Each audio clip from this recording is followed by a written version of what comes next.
आज आपण बनवत आहोत पारंपरिक सातारा स्पेशल उडदाचं घुटं। उडदाच्या डाळीपासून हे उडदाचं घुटं तयार केलं जातं। इथे सालासकट उडदाची डाळ 150 ग्रॅम वजनावरती घेतली आहे किंवा एक मोठी वाटी। याला पहिल्यांदा थोडंसं गॅसवरती आपल्याला परतून घ्यायचं आहे आणि मग आपण ह्याला स्वच्छ धुवून भिजत टाकणार आहोत। भिजत टाकताना मी 2 वाटी पाणी घातलं होतं आणि ह्याला अर्धा तास मी डाळ भिजून ठेवली होती।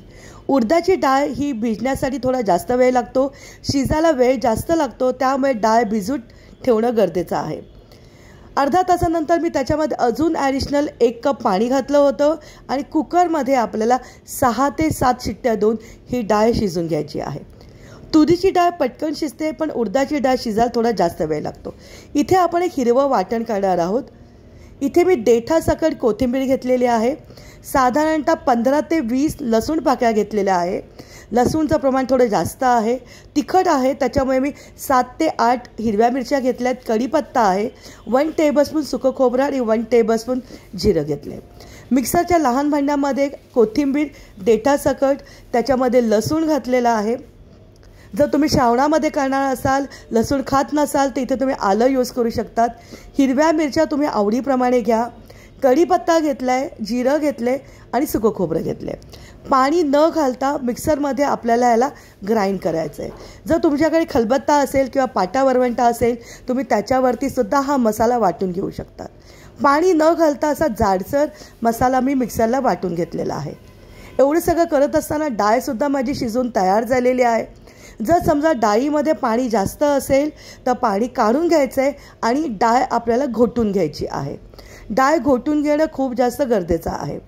हे जे उडदाचं पारंपरिक घुटं आहे, हे सूपसारखं सुद्धा पिलं जातं किंवा भाकरीबरोबर चुरून किंवा भाताबरोबर सुद्धा गरमागरम सर्व केलं जातं। आपण आता इथे फोडणी करणार आहोत।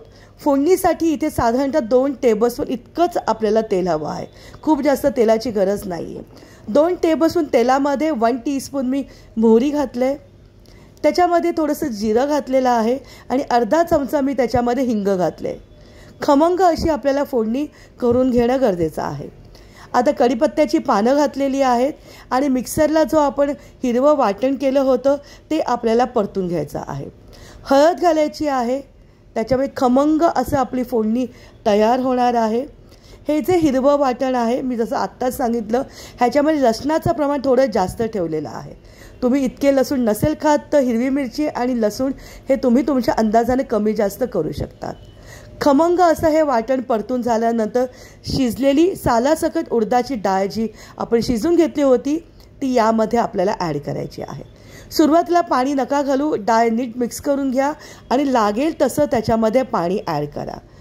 जर तुम्हाला पातळ करायचं असेल तर पाण्याचं प्रमाण थोडं जास्त ठेवा आणि जर घट्ट हवं असेल, म्हणजे जर तुम्हाला भाताबरोबर किंवा भाकरीबरोबर खायचं असेल तर पाण्याचं प्रमाण थोडंसं कमी ठेवा।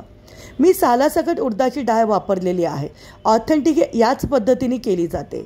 बट जर तुम्हाला सालासकट डाळ नसेल आवडत तर तुम्ही नुसती उडदाच्या डाळीपासून सुद्धा हे उडदाचं घुटं बनवू शकतात।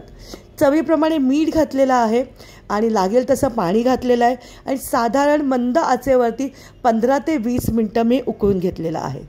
खाद्यजत्रेचे व्हिडिओ तुम्हाला आवडत असतील किंवा पहिल्यांदा तुम्ही मला यूट्यूबवरती पाहत असाल तर आमच्या व्हिडिओला लाईक करा, चॅनलला सबस्क्राईब करा, जेणेकरून माझे सगळे नवीन व्हिडिओ हे तुमच्यापर्यंत पोहोचतील।